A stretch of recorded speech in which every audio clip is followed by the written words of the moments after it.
different options.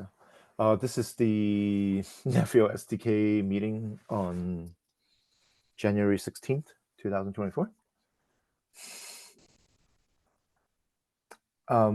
Anyone has anything that they want to talk about in terms of agenda? Because I was asking for that, and I realized I never had an agenda doc. If not, then let's go with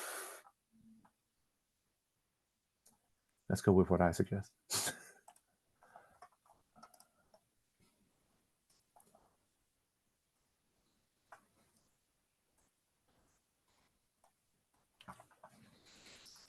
So I wrote this a long time ago, and then it was primarily based on the operator SDK as the way to do a POC. So first things first. Obviously, the Nefio SDK for R3, I would say, depends on contributors, but definitely I would be pretty hard to imagine it be anything outside of that, which is the focus would be primarily on Helm onboarding. So the idea is, so the SDK is built to help the NF vendors to onboard to Nefio, and the idea is most of the network function vendors that we know of already have an existing Helm chart support mechanism for deployments. They maintain their own Helm charts. It was quite mature, probably on most cases. So Nefio isn't going to take over the world, in the next 6 months or anytime soon. And the idea would be, if you are building a Helm, if you're releasing the NF vendors are releasing their software with the Helm charts or any updates on the Helm charts, we want to ensure that the obstacles for them to get onto Nefio would be as light as possible. So that is one of the primary goals of the POC, and probably by extensions, whatever we want to release by L3, or the first version of Nefio SDK. So with that in mind, we've talked about Helm support to death now since probably before R1, even. I think that was first suggested during the TSC meeting. In general, I think we kind of converged into also we use operator SDK versus Flux. There are other things, but then I think right now is kind of one of those two ways. There are suggestions that we can do both. I certainly welcome that if contributors wants to do it. But then obviously, if with limited contributors, we probably would have to pick one first. Again, this is not the meetings meant to pick operator SDK versus Flux in this case, but then the POC at some point would have to kind of pick the directions to see where it goes. Yeah, go ahead, Vin. I think there is a third option, right? The third option is being just directly use Helm. Yeah, correct. Yeah. I mean, we can do that. Yeah. So Helm installations, and then creating a values.yaml, and then somehow No. Just render the Helm. I mean, the thing that's sent around, right? You just render the Helm. You just generate an input value file that you in your rendering. Mm-hmm. You can easily do. Okay, yeah. I mean, I have a prototype that does that, by the way, but it's not ready for consumption. But you could. So the advantage of it is you don't have any dependency. So you're creating either tools or actually dynamically render Helm into built-in resources, and then you just apply those built-in resources directly into. So this is actually much more it's less dynamic, but then I guess the Samson folks. No, it's as dynamic as the other are, because you are tied to the controller loop, right? So the whole thing is that if you do a change, you get the update. But is that not already the way the config sync works with the Helm charts? No. You're talking about rendering the Helm charts into KRM. Yeah. See, I mean, I continue to repeat what I said before. So our initial thing is always NF deployment, right? So you basically need to wrap the Helm chart as a piece of the puzzle at the end of the day. So you could you could render that Helm chart as part of that that rendering, if you will. It's one of the steps. Yeah. So yeah, true. So if we're building our own mechanisms to so in essence, a couple of things will never change, right? So one thing's where we use NF deployment plus vendor extensions to generate enough of the inputs to feed into the Helm charts. That won't change no matter which mechanism we pick. The idea that we have to maintain and store the Helm chart somewhere for this that doesn't change. That also doesn't change. Yeah, that's right. Yeah. So there are different mechanisms to do so, but then that also doesn't change. So the idea would be if we're using yours versus the Helm operator versus the Helm controller would be that's actually the only thing. So if recall from last week's presentation, basically the execution engine is the things that we have options over, but then the other workflow doesn't really change that much. So yeah, I think we can talk about that. Go ahead, Tal. Sorry. Yeah, we actually already discussed this option at length early on. We called it the sandwich approach. Sometimes the idea that you render the Helm chart in the middle. And I think John already has a kept function that does this experimentally. It's equivalent to, the command line. Instead of running Helm install, you're running Helm template, which just renders the KRM rather than installing it. So it's definitely an option. I think what Vim suggested is running something in the workload cluster. The idea is we still have to take NF deployment plus the vendor extension piece through specializations to get to the workload clusters. Where at that point, that would be the only time we have enough information to generate the values.yaml equivalents or whatever that is, whatever format that is, and some execution engine will take that alongside with the Helm charts to deploy it. So, right. So, okay. Yeah. So if that's the approach, yeah, that would be a full use of Helm. So you don't have the limitations. You can do exactly what Helm usually does. Yeah. Flux does that right now, right? Yeah, Flux does it. The operator SDK has a Helm operator that does it. Vim is suggesting he has an execution engine can do that. But obviously we should explore all options on that case. But yeah. Yeah. I have to say, we talk a lot about Flux. That specific controller that does Helm is really tiny, right? It's not the whole of Flux. It's just a very specific component in Flux. It does have some code that relates to other parts of Flux, but the way we're using it, in our experiments is very, very straightforward. So honestly, if we wanted to create something like that in Nephew that we own, we could absolutely do that if we don't want to use something from a third party and that ecosystem.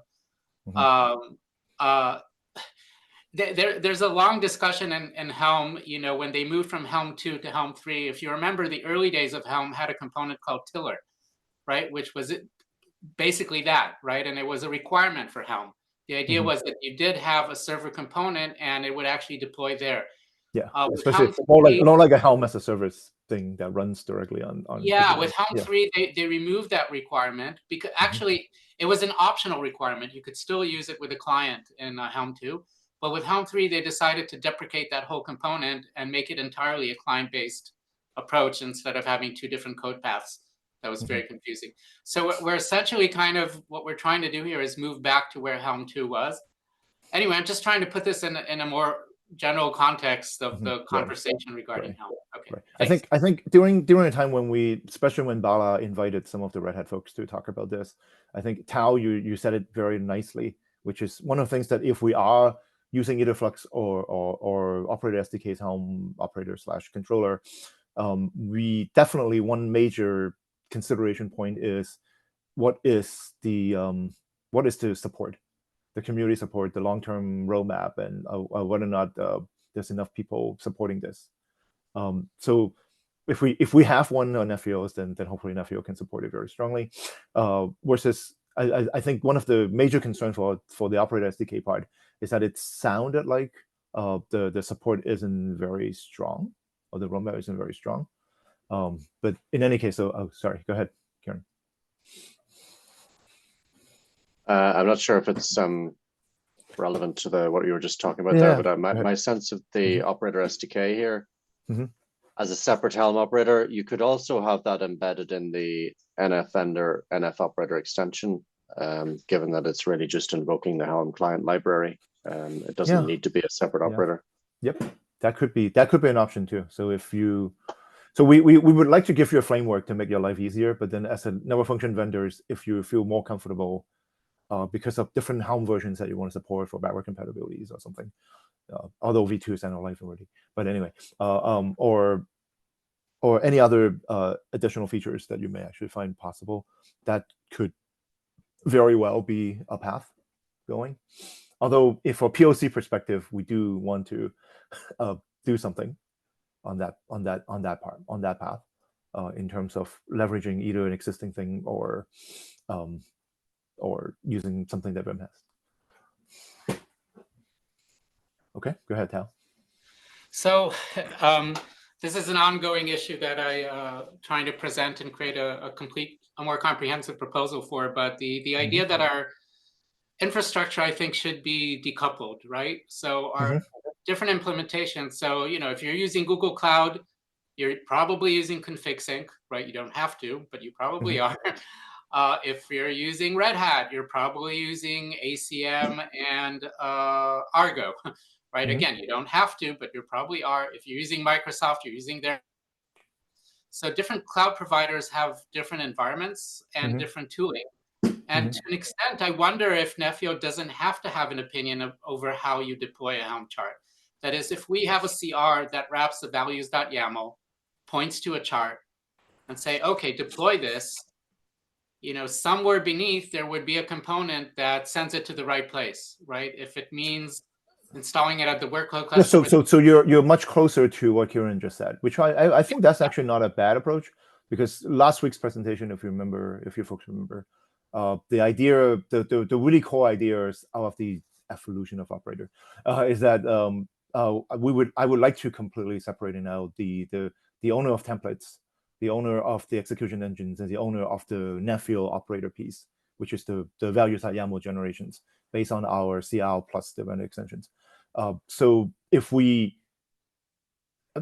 from that angle, I think it actually makes sense if we want to give options for either whatever it is, NF vendors or cloud providers, to provide their own execution mechanisms where we can leverage. So in the POC perspective, in the release perspective, in testing perspective, we'll test against something as a team to make sure that this works. And then there's some mechanisms to actually start building it through the SDK. For example, when on this SDK POC suggestions, proposals, there's the idea that we would, the operator package, the first package generated, would also has the CL to deploy the corresponding Helm operators or Helm controllers. That could very well be directly provided by the vendor. Vendor is the one who executes the Nefio SDK command line in step 1. So in that particular case, we could actually do that as one of the, either embedded directly through the vendors, or vendor can pick something where this is specifically deployed for cloud providers. Cloud providers provide this. So I think actually this is much cleaner, to be honest. That we don't really pick anything. We'll let this kind of roll in as part of the step 1, where you bundle the execution engines deployment as part of the operator package, and then we simply don't really care on our side. Actually, the idea has always been we don't care from outside. It's just that whether or not we should be the one bundling the deployment CL into the package. So in that case, if we want to offload that into the user, our case the user is the vendor, I think we're okay with that. Go ahead, Tal. So yeah, if those of you who were in the Friday meeting for the SIG 1 Workgroup 1, I did present a proposed list of components for Nefio. So this is what I would call meta scheduling.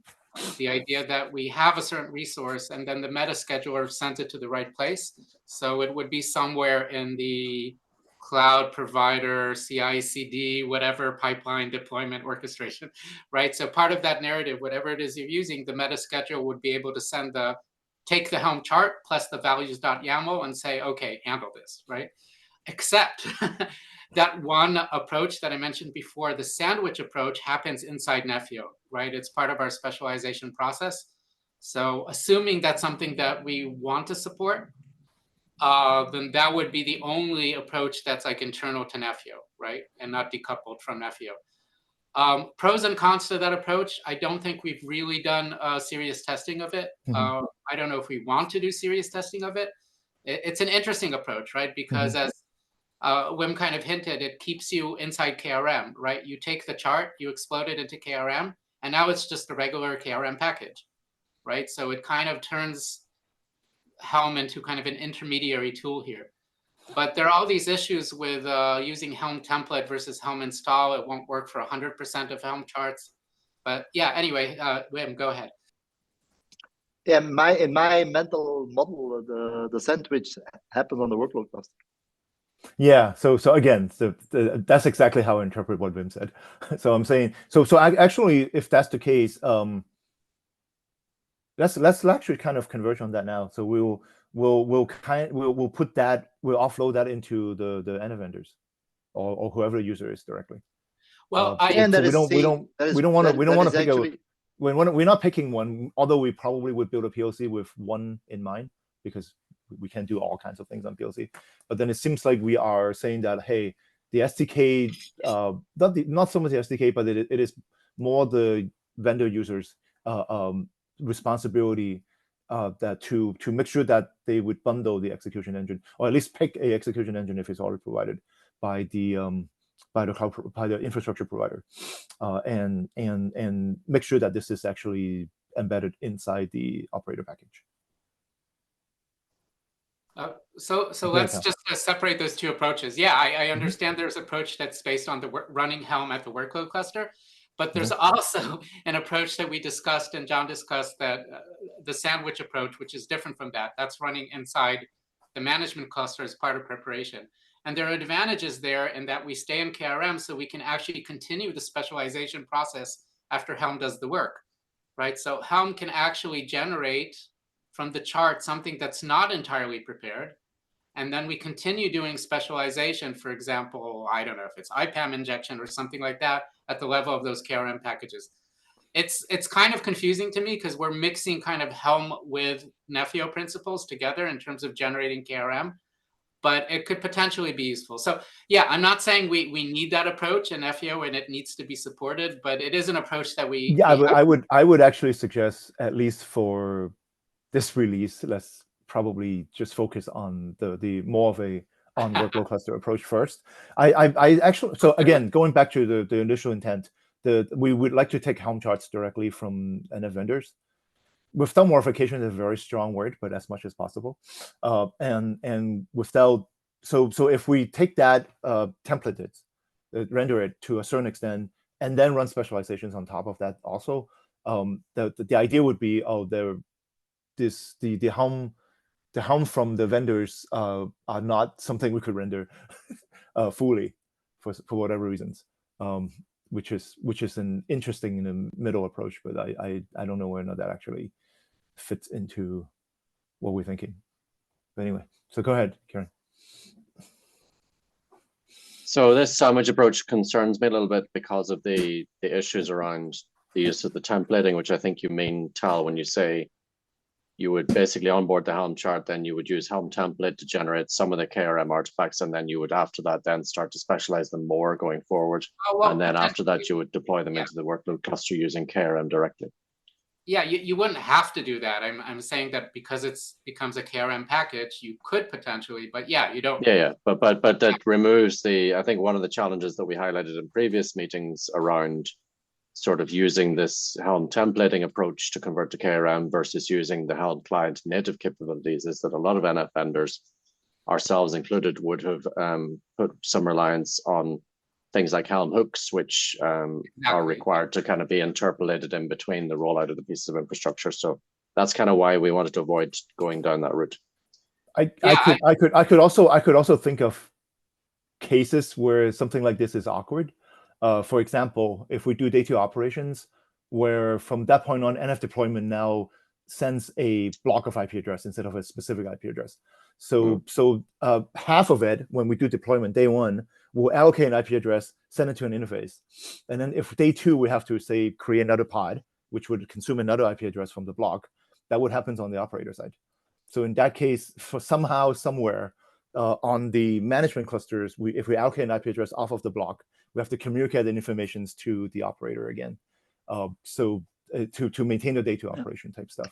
So in terms of half-half, I would rather that the operator fully understands, responsible actually in a way, to create enough of the resources, if you will, or whatever we allocate for input resources to the operator, so they would both generating values.yaml to do day 1 and do whatever they need to do for day 2 on more of a operator workload cluster centric way.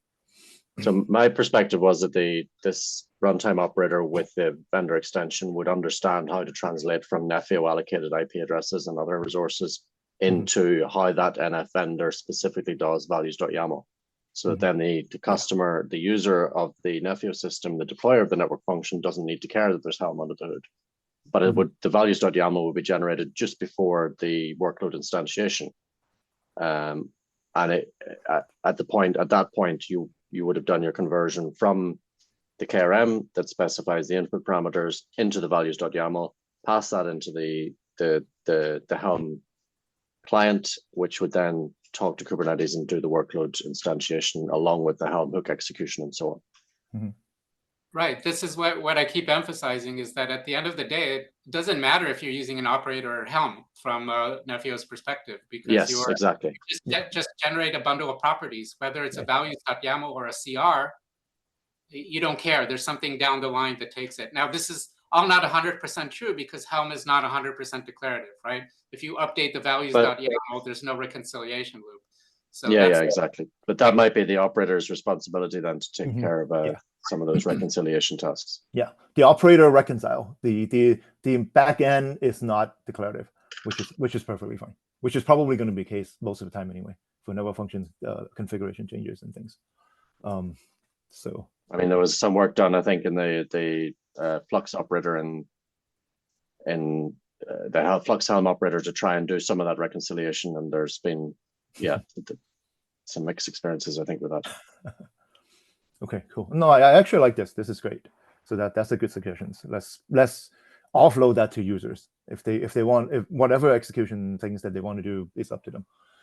And by extension, for different Helm client, if you will, mechanisms, the maintaining and storage of Helm charts also would be different. So on a POC perspective, so I would imagine anyway, the operator SDK way would be you point to a Helm charts and then we bundle the Helm charts inside a package. Whereas in the Flux way, it would be going into a repo. So that basically a user will have to do that. Now users being the users that actually deploy the applications. And then Vim's way, I'm actually not sure it's Vim's rendering engine. You would also get it from it's similar to Flux.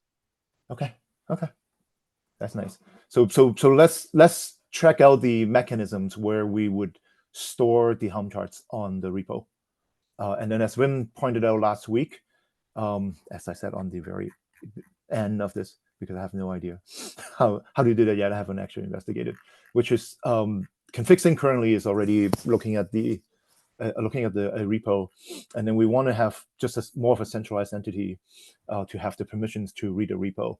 So we may actually have to create a proxy. So that one I have not investigated. So if anyone is interested, that'd be great. So the POC would be based on the Helm charts being maintained in a Git repo. Then, go ahead, Tal. Sorry. There's work that I've done. I'm sure Wim did as well.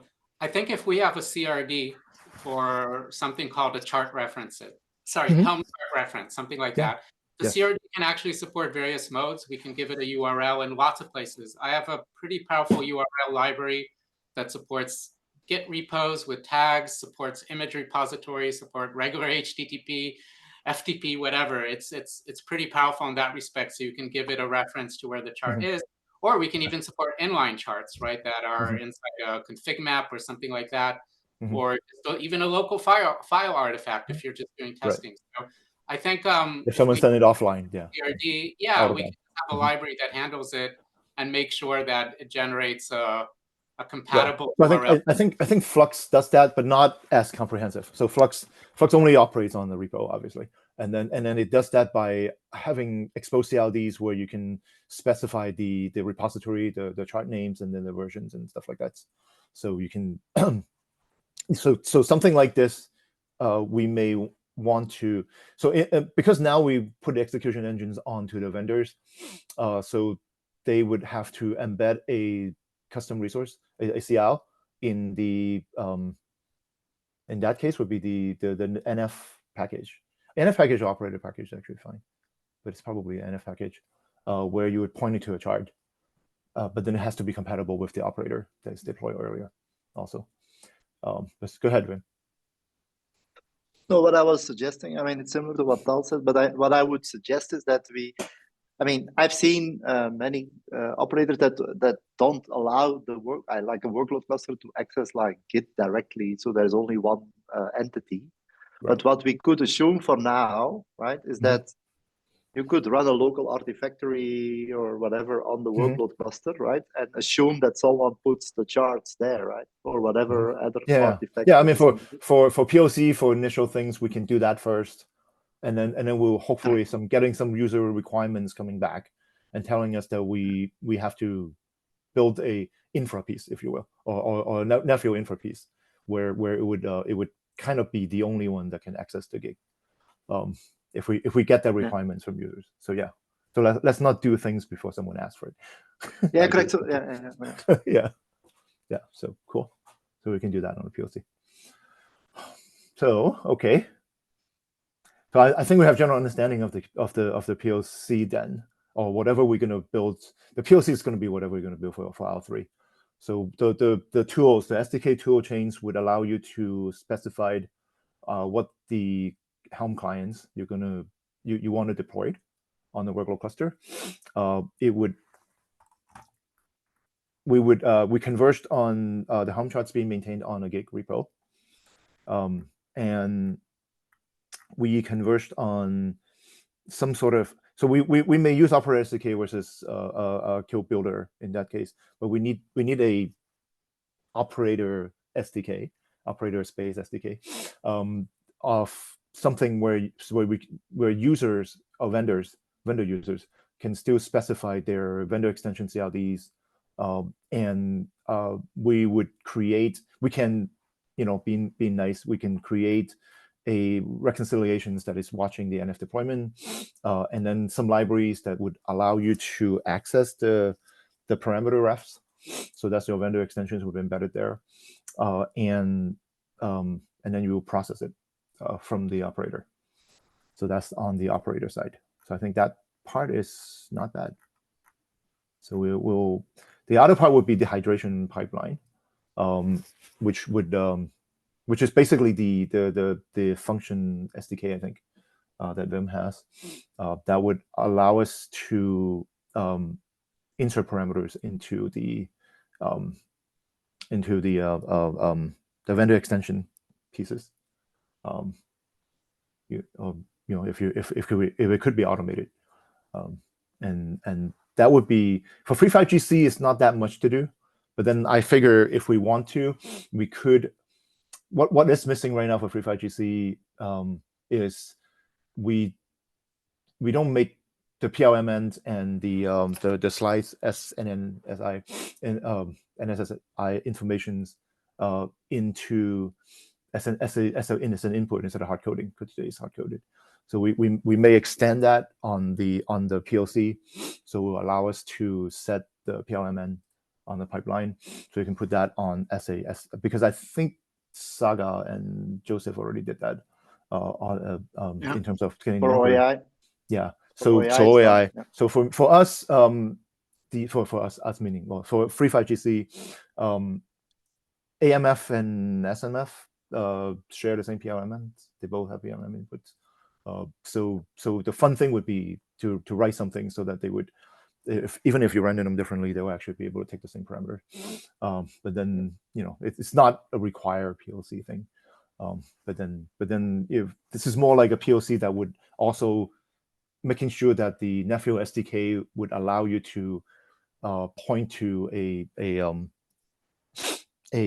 cap function or set of cap functions in, you know, when we bundle the package, and then understanding from the So in SDK R2, yeah, go ahead. in R2, you don't even have to do anything anymore, Steven, because Oh, really? it's kind of meta based. So you can put whatever in. You can even define your own CRDs. Okay. And they would come along.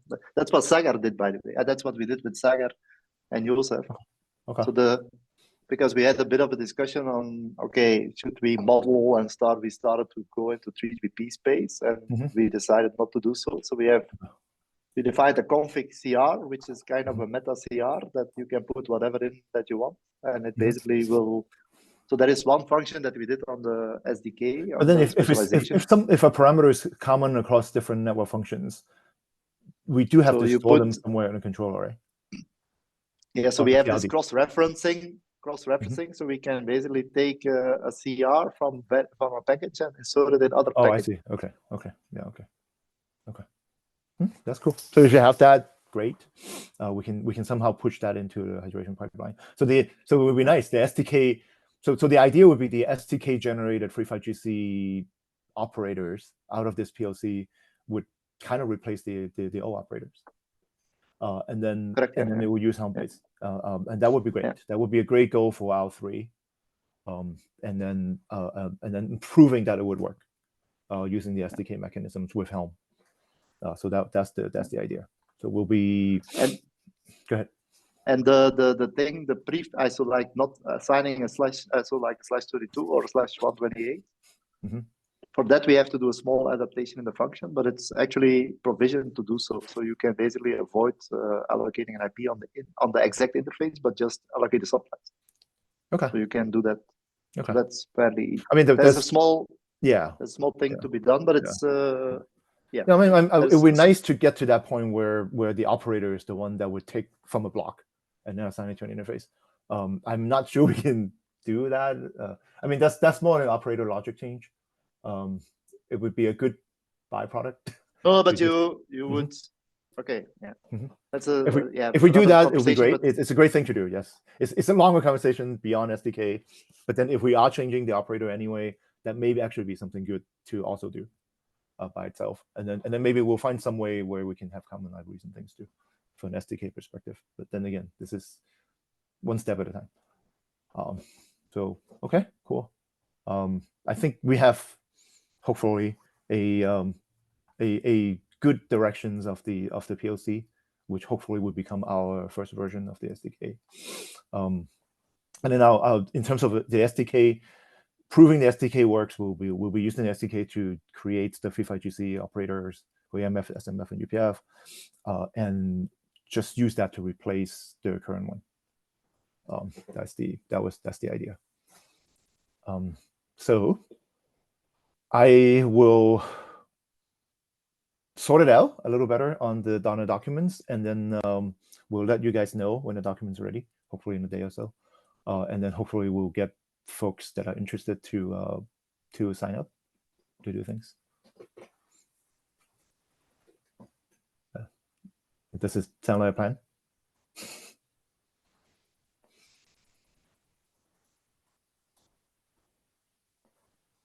Sounds good. Are we going to draft a what do you call it, a user story for this? Or yes, yeah. So draft a user story, draft a list of things. I mean, the preliminary list of stuff that needs to be done.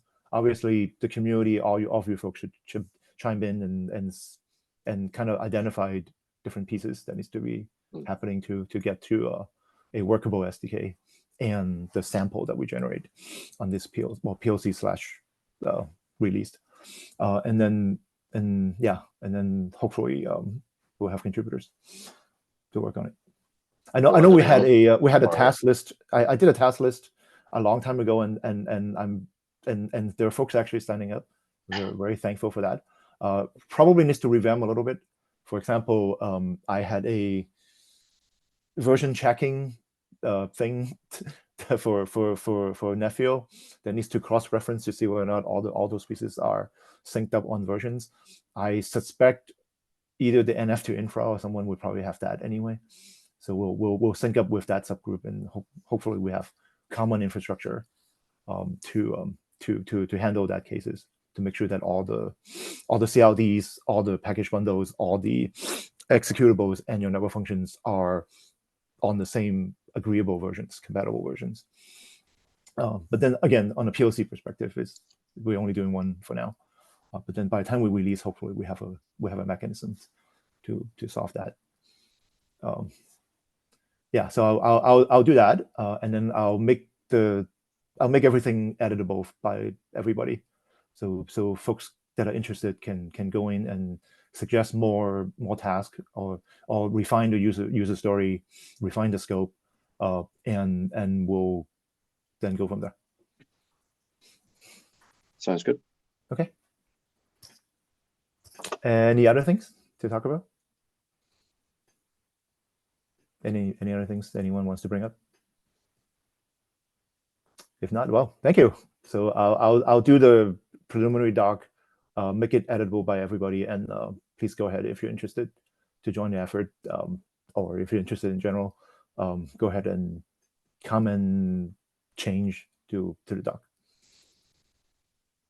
Cool. Hey Stephen, this slightly unrelated. Slightly unrelated. This is for since we missed you in the stand-up. So the topology controller, right? So is it that, I know it's not for the so I think at this point I will probably just check it into the experimental. We can have a doc to say that this is available, but then given that the API and everything, we had some eyeballs, but no one has actually really looked into it, and we at the finish line. So I'm not actually sure if anyone has that much time to review it. So I can first check it into experimental. Okay. If folks are interested, check it out from there. And then if we, I still don't think we'll migrate it in from experimental to Nephew yet, for R2. But just like SDK and everything else that we'll mention on the release 2, release notes or documentations, we'll probably do the same thing for topology. Cool. So what is Stephen? So, I need Bala's permission, by the way, to check something into experimental. So why? I should have asked about that, but then I was off yesterday, so I didn't attend the meeting. No, that's not. I don't. I mean that's the process, right? So SIG3 I don't chair. I was just curious. Yeah, thanks. Has to give me permissions to check in something experimental. So let me do that. Yeah. Stephen, because at that point I could also contain the API into the same repo, so I don't have to check it into Nephew API. Okay. Yeah. Go ahead. Tal. Sorry. Does the topology controller, at least right now, work with the status aggregator too? Have you closed that? It does not. No. So we severed that because we are, in fact, the number one use case for NF topology in R3, I would imagine, would be to start having that as a simplistic use case for observability. So there will be one who goes to data lake and start fetching statuses, and then updating the aggregator statuses on network function, network topology. So right now it's very simple. So right now, because I haven't done anything on specialization piece, so what it does is basically just publish a PVS, watches package revisions, and then once the package revision becomes available, it updates a connectivity structure on the status field of the NF topology CL. So in that case, in theory, if we want to actuate the topology on specializations, can read from the controller status and then start realizing what that topology should look like. Well, I haven't done that piece yet because Sounds good. So I'm actually happy it's going to be an experimental because I'd like to also do a PR with support for Tosca. right? To show Okay. how I already Okay. have this working. I just need to create a PR for Yeah. Yeah. for Yeah. it. So show that you can. I'll pull it into experimental. Awesome. Yeah. Okay. Yeah. Sorry about that. I mean, I haven't been joining. So some of those 8:30 should be fine, but then some of the times it's like the kid drop off time. So yeah. Okay. Thank you. So let me update the doc, and then hopefully interested folks would join in the effort, and we'll be moving the SDK forward. Cool. Thanks. Yeah. Have a good one. Bye. Bye. Thanks, folks. Bye. Bye.